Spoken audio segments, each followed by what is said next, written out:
In the 1990s, when I worked at the Clinton White House, pressure was really building on Clinton to act against Iran after the bombings of the U.S. embassies in Africa and after the 1993 attack on the World Trade Center. People began increasingly to take terrorism seriously, and the pressures built up for Clinton to take action. And Congress passed very serious sanctions against Iran.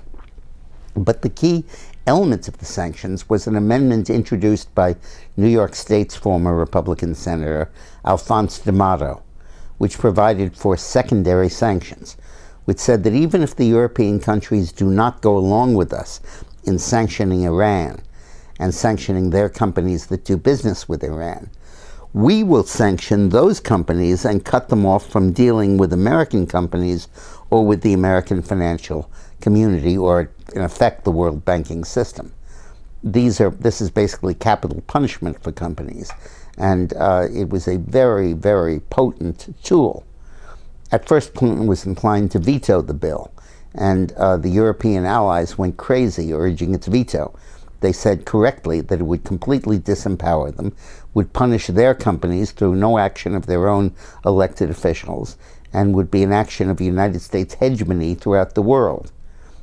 Clinton, however, was under key pressure. He was running for re-election, and I and a number of his advisors urged him to sign the bill.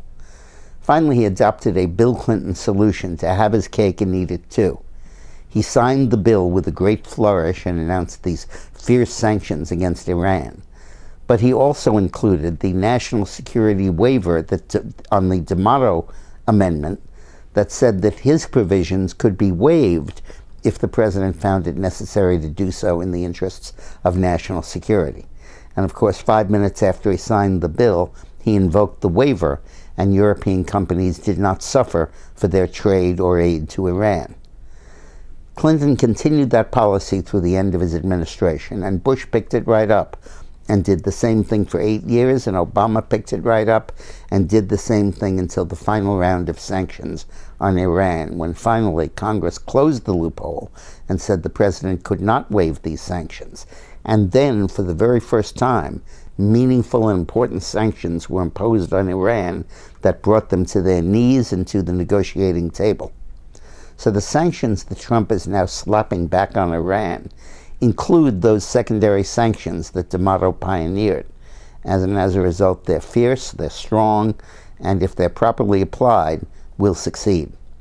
Thanks for watching.